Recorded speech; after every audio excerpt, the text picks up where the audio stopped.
back at it like a bad habit. Bungie has just dropped the final shape and abilities tuning preview. This is going to be a long one, so like I tweeted, go get your snacks, your Kool-Aid, fried chicken, popcorn. If you know what that's from, you're an OG. Let's get into it. Hey folks, Combat Gameplay Team here for a rundown of the ability changes coming with the launch of the final shape in just a few short weeks. As a warning, this is one of our largest balance patches in recent years, so you may want to settle in for a long read. Here's a brief overview of what we're covering today. Updates to a large portion of the Stasis ability suite, including a new keyword, Frost Armor, the near future of Well of Radiance and Ward of Dawn in the final shape, a subclass by subclass breakdown of balances changes to abilities, aspects, fragments, including but not limited to those included with Prismatic. Oh lord, my boy Stasis got a fat change. Alright. Shortly after we released the Stasis, we shifted focus into the back-to-back launch of Bungie 30th Anniversary and Void 3.0, and we haven't really let up on the gas since. As a result, the other smaller changes we've been able to make here and there, it's been difficult to evaluate the relationship between Stasis and our other damage types to make a larger feature level updates to it. This was something we wanted to change in the final shape. In particular, we wanted to upgrade the Stasis Shard Overshield that lived on the fringes of all damage type to make it a full-on keyword that would incorporate into abilities, armor, and weapon perks. Frost Armor is a stacking buff that reduces incoming damage with greater damage reduction as your stacks increase. At launch, Frost Armor will be granted to a variety of sources, including the Tectonic, Grim, and Glacial Harvest aspects, fragments, and exotic armor by default. You can build to a maximum number of 5 stacks of Frost Armor at that last 9 seconds, but with the newly reworked Whisper of Rhyme fragment, Frost Armor maximum lifetime increases to 13 seconds and can be built up to a maximum of 8 stacks. Unlike the Stasis Overshield, Frost Armor remains active when your super is active, though its effectiveness is significantly lower while your super is active. New Frost Armor keyword. You are fortified by layers of durable stasis matter, reducing incoming damage. Frost Armor damage resistance grows stronger as you gain additional stacks. Reduces damage from PvE combatants by 4.5 per stack, and when enemy players by 2% per stack. One long-standing piece of feedback that we've received is that Stasis Shards felt too limited, requiring a specific aspect to generate because Stasis Shards are created for all allies at once rather than being shared consume resource like Tangles or local-only resource like Fire Spikes, Ionic Traces, or Void Breaches. It would be easy for the number of Stasis Shards on the field to spiral out of control if it were to make their creation intrinsic to the damage type. Instead, we're increasing the number of sources that players can build into to generate them. More on this shortly, and increasing their value when collected with Harvest aspects equipped. With Tectonic, Grim, or Glacial Harvest equipped, in addition to their previous behavior, collecting any Stasis Shards now grants a small amount of health and stack of Frost Armor. Along with this increased potency, we are also implementing a shard cooldown on rapid Stasis Shard creations. This cooldown is intended to be pretty generous and primarily limits the cases of oppressive behavior like Triple Behemoth Timons and Trials of Osiris. Understandable. All Harvest aspects added a new behavior. While Grim, Tectonic, or Glacial Harvest is equipped, Stasis Shards grant a small amount of health and a stack of Frost Armor. Large Stasis Shards from Grim Harvest grant more health and more Frost Armor stacks. All Harvest aspects now have a standardized cooldown when a large number of shards are created very quickly. Tectonic Harvest now creates a Stasis Shard when shattering a frozen target in addition to shattering Stasis Crystals. Our intention is that Frost Armor can be generated through a variety of sources. As part of this, we have updated the Renewal Grass and Ballador's Wrath Reavers directly to grant Frost Armor, rather than their own custom damage resistance or Stasis Overshield. Renewal Grass. Replace the generic resistance with Frost Armor. On entering a dust field, on entering your dust field grenade volume, you or your allies gain a stack of Frost Armor, about 0.9 seconds. Upon every 0.9 seconds while in the volume, an additional Frost Stack Armor is granted, resetting your timer.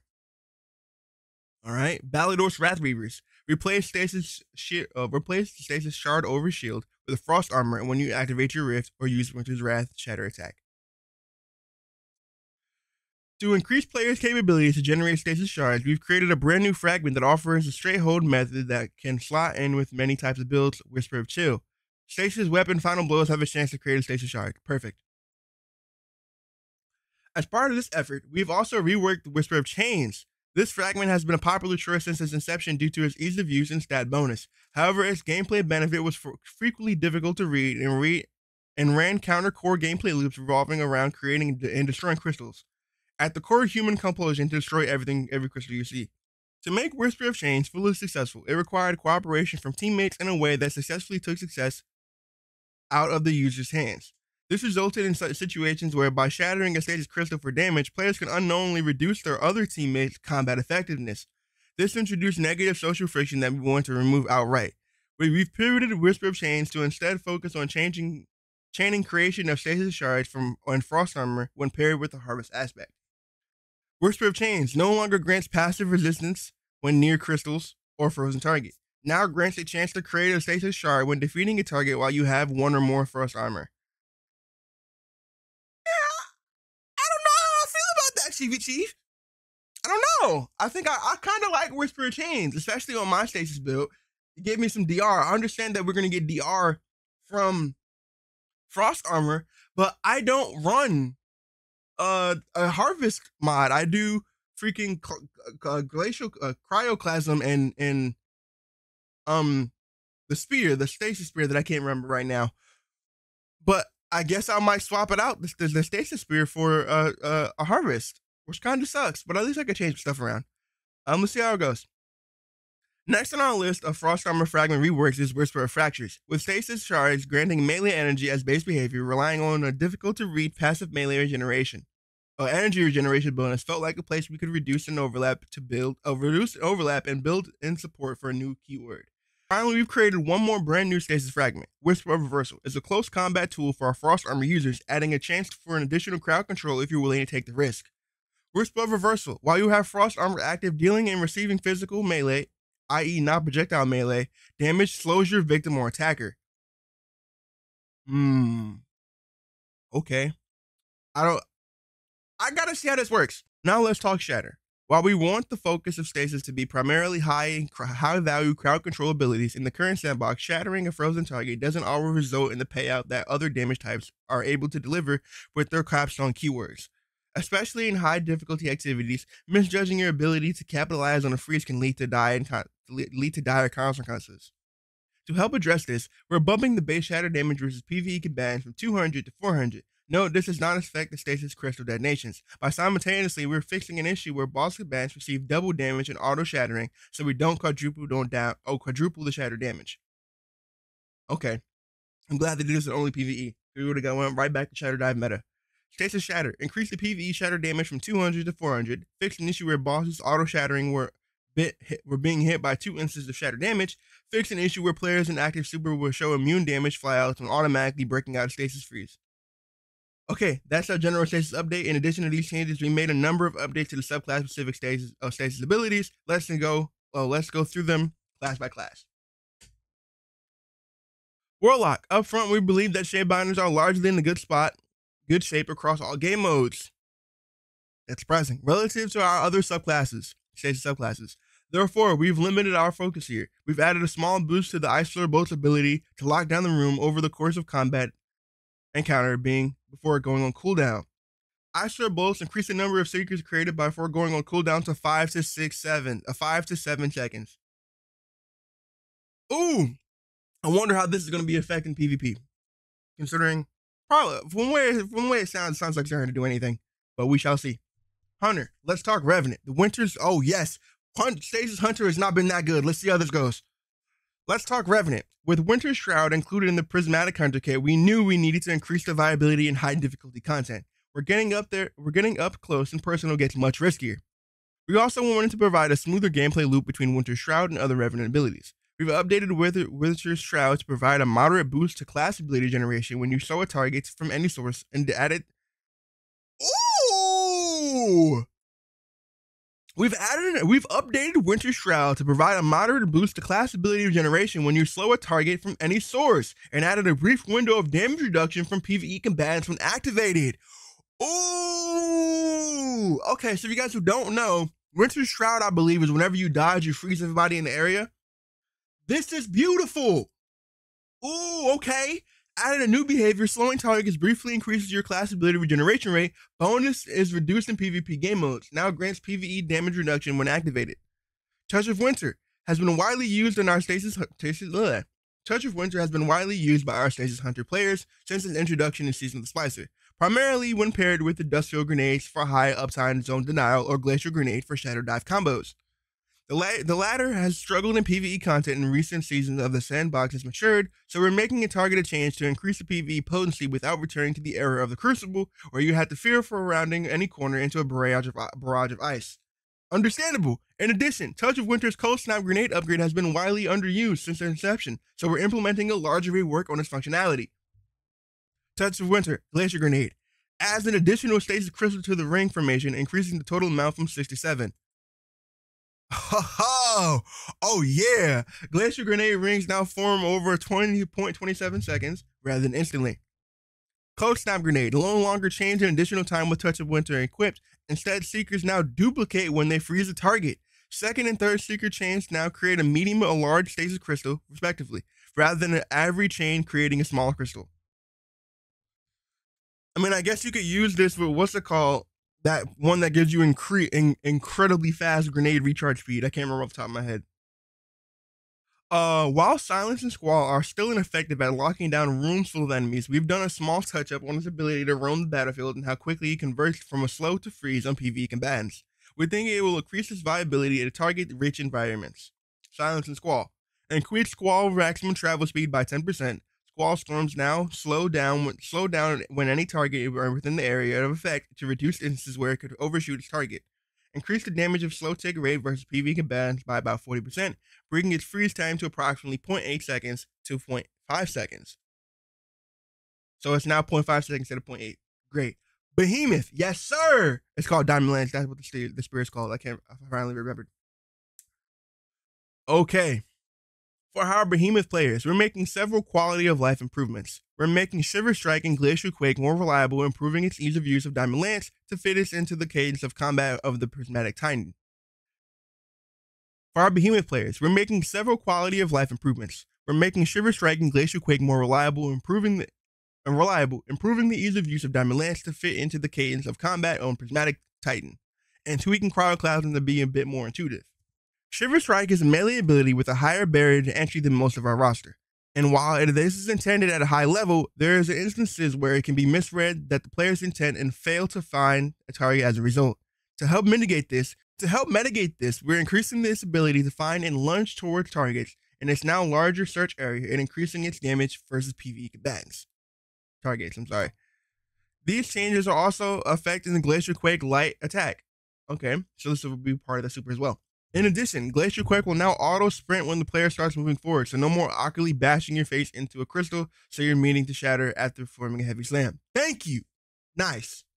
Ooh, I see this! But we're going to get to it later. We've had a number of iterations of Cryoclasm since its initial release in Beyond Light, with its current version requiring a sprint to wind up activate.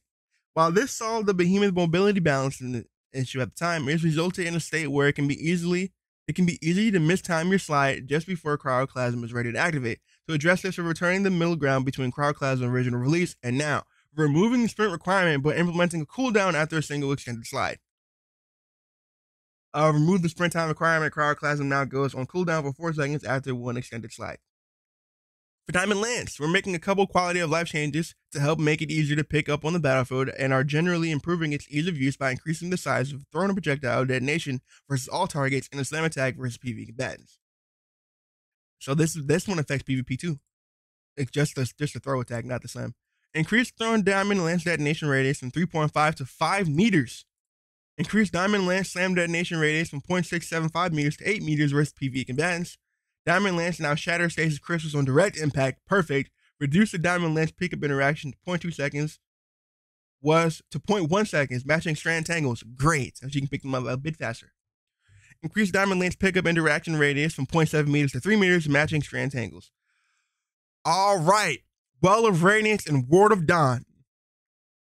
Back in November, we briefly touched on Well of Radiance and Ward of Dawn and how we were evaluating their place in the sandbox. With the launch of Final Shape, we're making some larger changes to both these supers to push them into their more distinct identities and to reduce the fire and forget nature of Well of Radiance.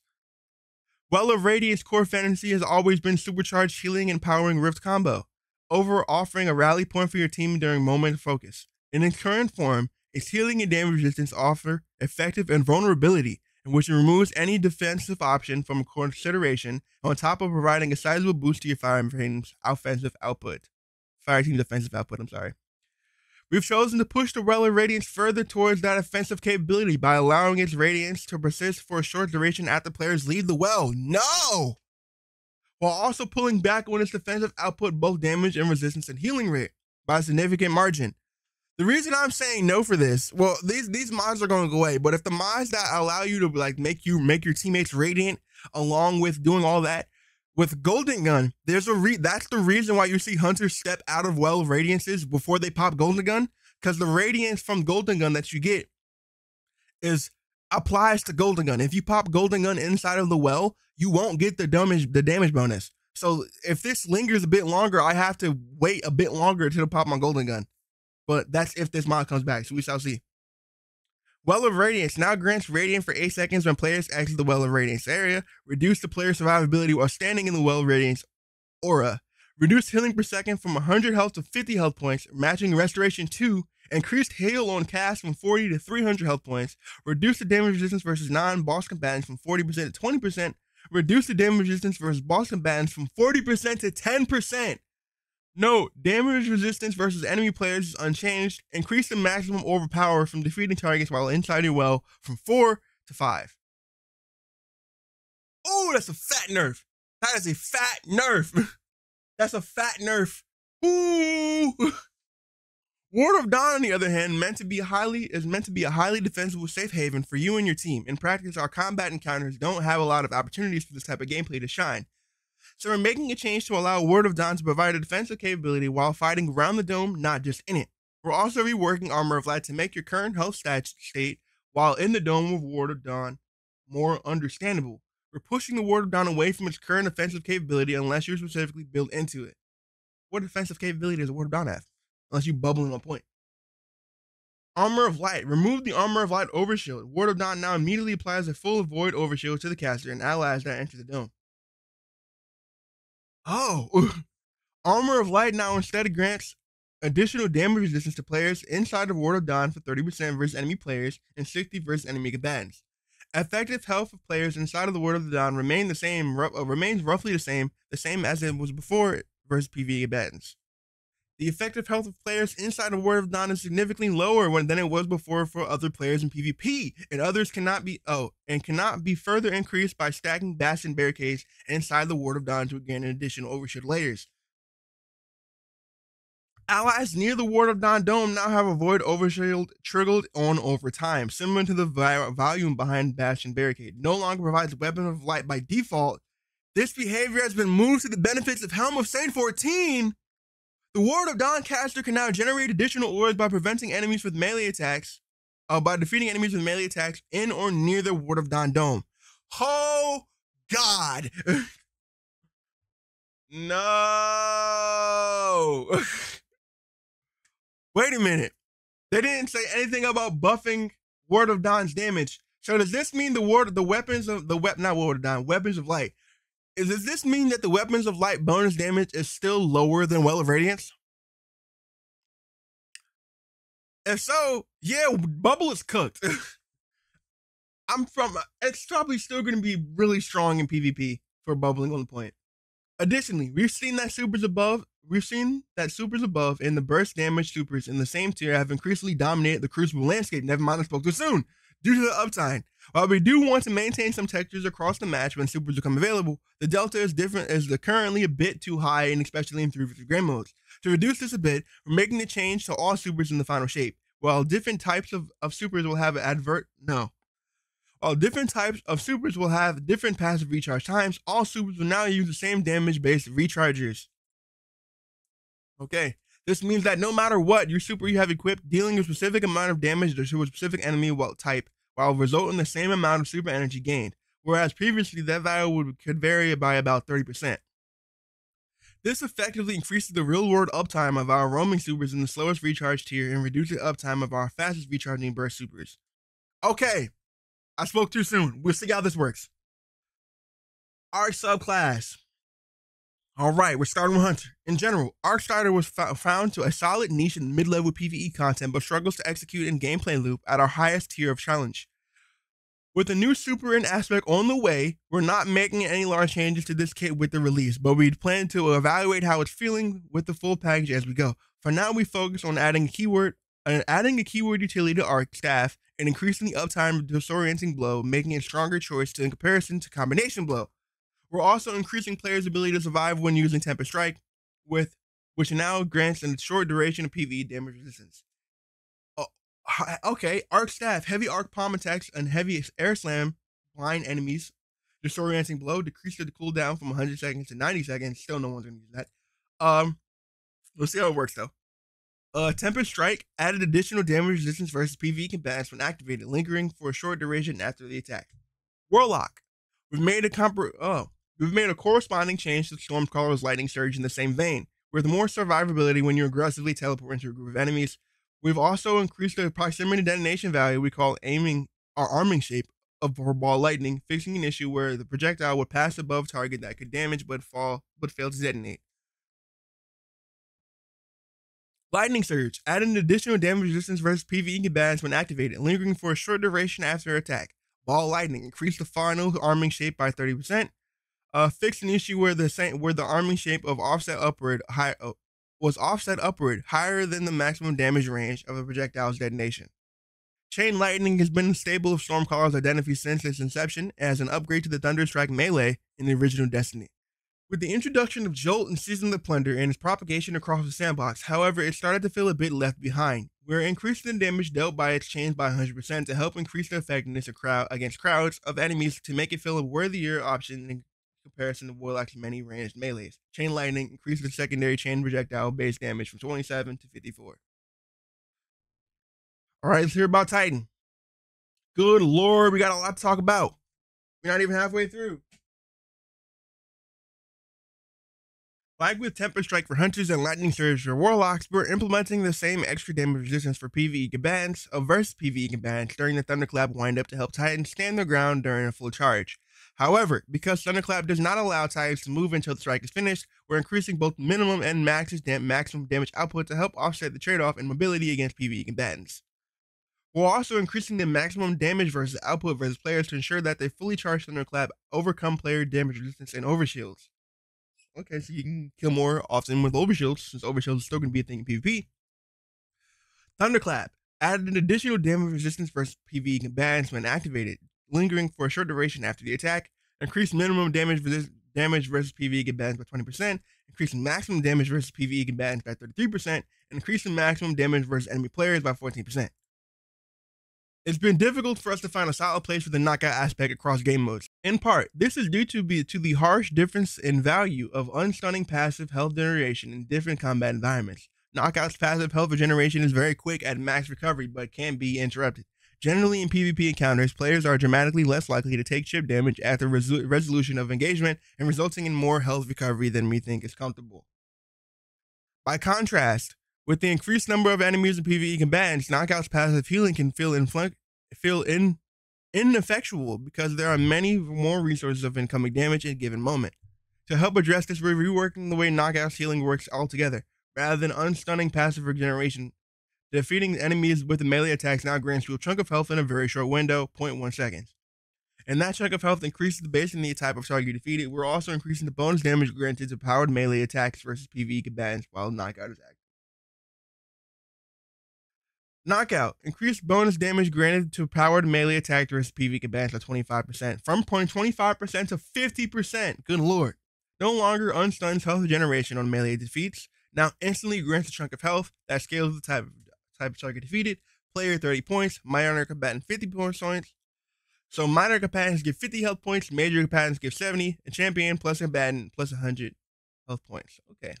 With update 6.3.0.5 in January 2023, we implemented a change to drastically reduce the travel speed of Touch of Thunderstorm grenades. Upgrade to reduce its potency across the board, with a specific focus on the Crucible. We're not in love with how they're shaking out in PvE game modes, so we're making a targeted change to increase the speed only when tracking PvE combatants.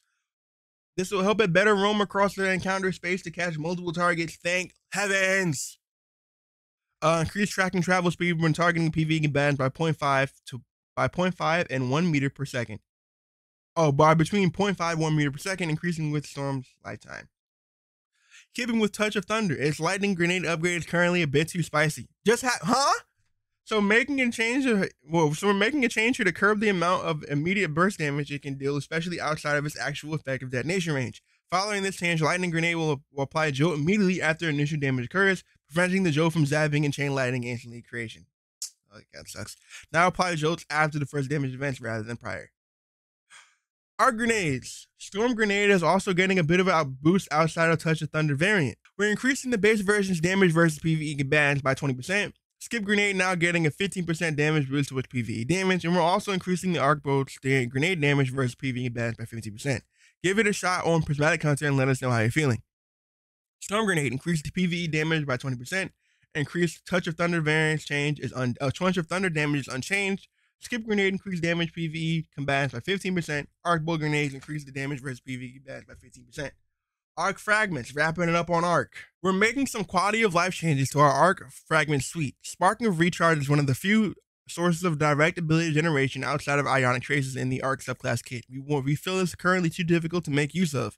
So while it's still initially active when becoming critically wounded, we extended the duration of its benefit until the player returns to full health, rather than deactivating as soon as the player has any shield.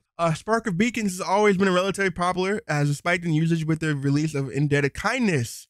We don't mind this spike, as an extended Spark of Beacons activation triggers and include arc power weapons as well. Time to break out Thunderlord. Okay, so now triggers on defeating targets with arc power and weapons while amplified. Finally, Spark of Frequency. We're bringing back just a hint of the old Frontal Assault Striker talent. Now grants an additional 15% weapon stability on a power melee hit in addition to its reload benefits. For Solar, in addition to our well-rated changes detailed above, we're making some target improvements to abilities that are included with Prismatic, as well as making some improvements to standalone abilities that need some love. Hunter. For our gunslinger friends, we're taking a look at Lightweight Knife, which has struggled to find an identity for itself. Our overall goal for this ability is to provide a low barrier to entry melee with payoff of high skill usage. However, it's not currently hitting the fantasy bar. With the release of the final shape, this melee is getting a small rework and it now has 2 melee charges by default and can be thrown back to back for dramatically faster. Okay. Got it. To support this, we're updating Knock 'em Down internal cooldown on its melee refund. This is initially intended to prevent situations where Knife Strike could refund many charges at once, but with Lightweight Knife update, we felt it is more important to enable faster cadence and potential refunds. Knock 'em Down. Reduce the cooldown of throwing knife from 1 second to 0.2 seconds. This is going to be great with Prismatic. Some raid teams have a niche strategy for Hunter. Oh no, they're fixing it! They're fixing the GG stacking. Some raid teams have a niche strategy of Hunters fully stacking Golden Gun Marksmen to instantly refund each other supers with Orbs of Power, creative on precision hits, in combination with the additional super energy granted from Orb pickups with Star Eater scales. While we always appreciate this kind of build crafting ingenuity, the level of super training isn't very healthy for the game. We're reducing the orb created by Golden Gun Marksman's precision hits perk and making some target adjustments to the specific combination noted above. Golden Gun Marksman, reduce the strength of the orb's power created by precision hits to as follows. When hitting a non-boss combatants, reduce strength from 0.75 to 0.5 as a normal super orb power. When hitting boss enemies, reduce strength from 0.75 to 0.4 a normal super orb power. When hitting boss enemies with Star Eater scales equipped, reduce the strength of from 0.75 to about 0.35 of a normal super. Okay, so no more GG stacking. You can't stack them. Understandable. This was pretty strong, especially on Solar Week. Titan for our Sunbreakers. The last Hammer Titan right here. We're looking at Consecration. Consecration is getting more buffs. Let's go. We made some improvements of Consecration in update points with 7.3.5 that landed pretty well, but its inclusion in Prismatic, we wanted to make sure Consecration could stand on its own without relying on Roaring Flames. We also wanted to have more interesting interactions with other Prismatic Titan abilities. As a result, we've increased the damage of ignition caused by Consecration versus PvE bans and further increased the consistency against floating targets. You'll still need a different tool to take down Pesky Grim, but a servitor shank should cause less frustration. Oh my goodness. Consecration slam attacks can now shatter Stasis crystals. Ignitions generated by Consecrations now deal 20% additional damage as PvE bans. Fix the new issue where Consecration slam attack will also sometimes be unable to damage floating targets when they were grounded, etc., etc. Another Sunbreaker ability featured on Prismatic Titan is Hammer of Soul, which we feel was a bit too reliant on the additional damage granted from sunspots from Sol Invictus. We're making a change to Hammer of Soul that only affects the super when Sol Invictus isn't equipped. This will increase the number of shrapnel submissions created on impact based on the primary projectile's lifetime and the damage those submissions deal. So does that mean more explosives will spawn as the longer I throw it? So that's what I'm understanding. Yeah. If the projectile detonates in the first 0.7 seconds of its lifetime, it now creates 4 shrapnel submissions, up from 3. If the projectile detonates after the first 0.7 seconds of its lifetime, it now creates 6 shrapnels, up to 4. Note, when Solar Victim is equipped, only 3 shrapnel submissions are created regardless of flight time. Shrapnel submissions now deal additional damage when Solar Victim is not equipped, with the damage increasing after the 0.7 seconds after the projectile's lifetime. Dog, if I'm reading fast, I apologize. Finally, a few weeks ago, we revealed the abilities coming into each prismatic subclass, and some hunters raised an eyebrow at the inclusion of Swarm Grenade. We agree, so we've boosted the Swarm Grenade's ease of use and PvE damage output to make sure it shines in that kit. Swarm Grenade, increase the shape and size of 4 meters, shape size from 4 meters to 6 meters, increase the lingering duration point from 7 to 8 seconds from 10 to 11 seconds, increase the damage from PvE versus PvE balance by 20%. I still don't think Swarm Grenade is going to be worth it. We shall see. Moving on to Void. We're almost done, chat. We're rolling around. Only got Void and Strand left. Night Stalkers are generally a pretty strong place, as seen in their high popularity onslaught. A large portion that is driven by the potency of Shadow Shot and its ability to lock down hordes of incoming enemies, and not necessarily a neutral game offering. So we're making a few changes to help shore up that side. With the release of Void 3.0, we removed the corrosive smoke melee ability in favor of Snare Bomb, leaning further into the trap-laying trickster fantasy. We want to walk that back a little bit and baking in a small escalating damage over time that Snare Bomb's now longer smoke value. This will help Night Stalkers capitalize on incapacitated enemies caught in their trap. These changes are also applied to the smoke volume created by Traver's Ambush. Okay, so increase the duration to 5 seconds. Now applies damage over time to enemies in smoke, with increasing strength the longer they remain in smoke. Increase the duration of smoke grenades for 6 seconds. Now applies snare bomb damage over time if caught in smoke. Good. We're also updating Stylus Executioner to allow its weaken effect, while active, to be applied by glaives, melees as well. Thank you. Titans. For Sentinels, we focus on a large consistency pass of shield throw melee attacks while we want to keep the feeling weighty and impactful. Our previous passes haven't done enough to make it able to deal with groups of minor combatants. While taking much stronger swings here, resulting in a much larger improvement to its consistency, we're also increasing its PvE damage to help ensure that any combatants who are hit with a meaningful dent will have a meaningful dent in them. Increase maximum bounces from 4 to 5. Increase maximum lifetime from 3 to 4 seconds, now increasing its tracking shape size and strength after each bounce, increasing its ability to consistently find a new target. Good.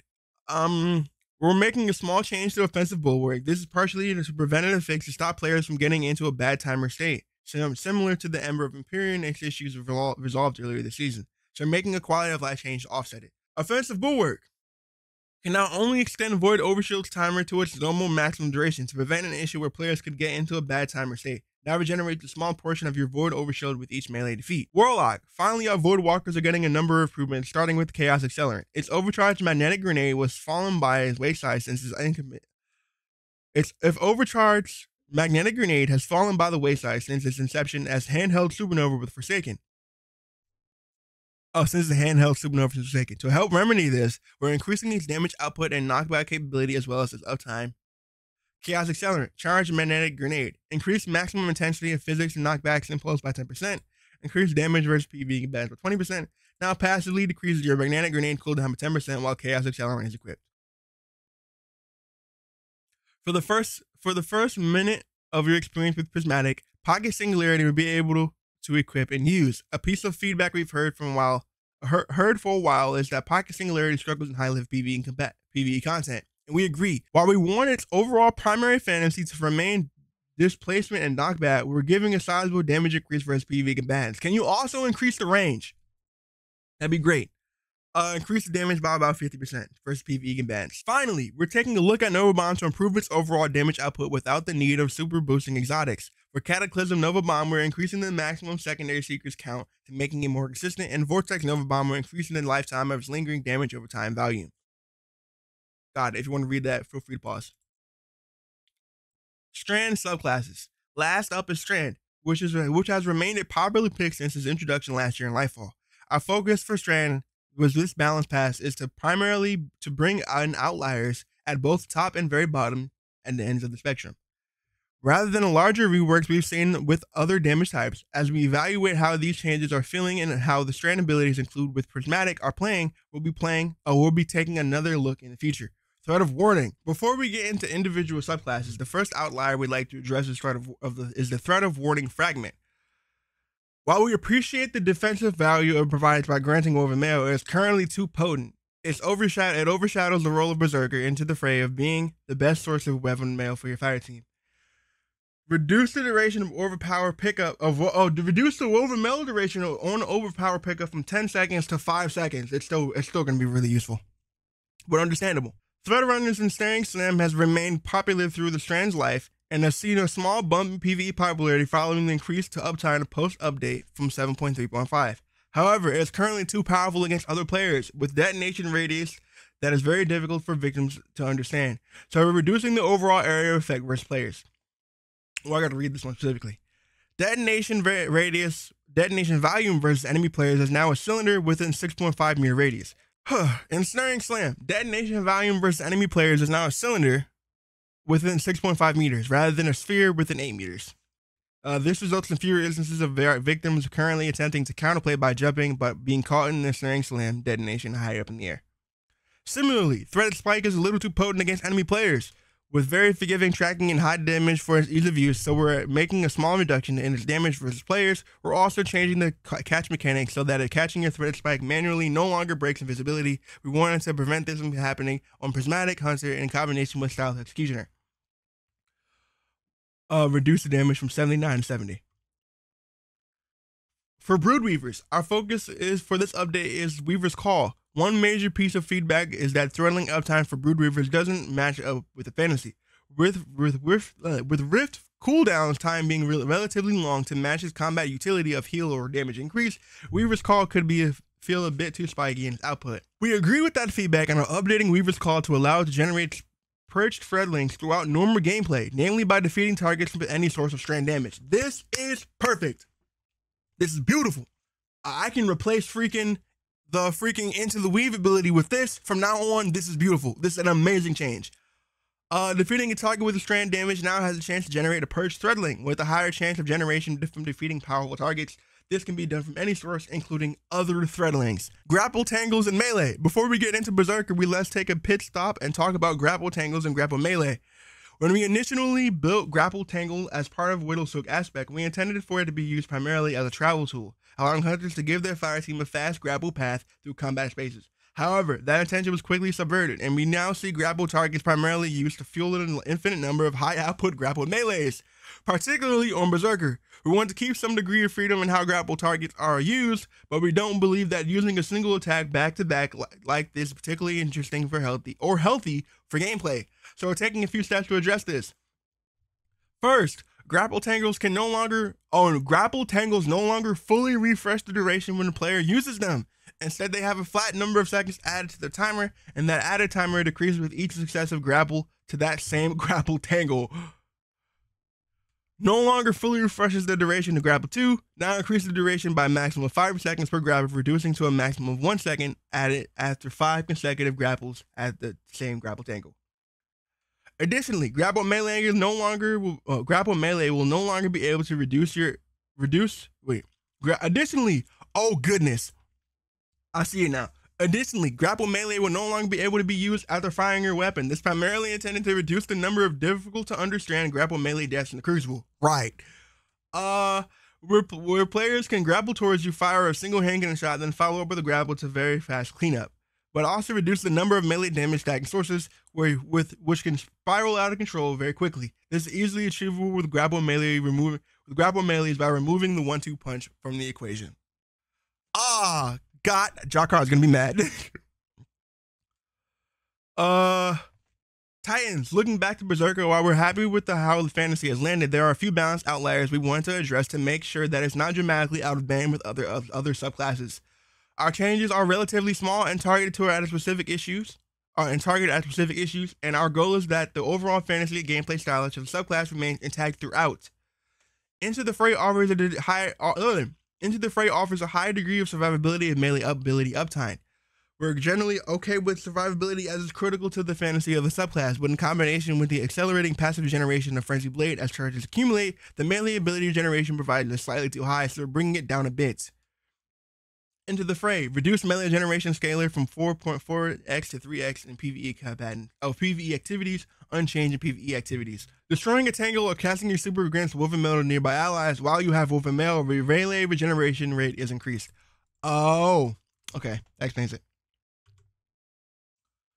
While we released the update 7.3.0 last December, Banner of War was still new and we didn't have much time to holistically evaluate its potency. Now that we've had more time to sit with it, we've had a few targeted changes to make.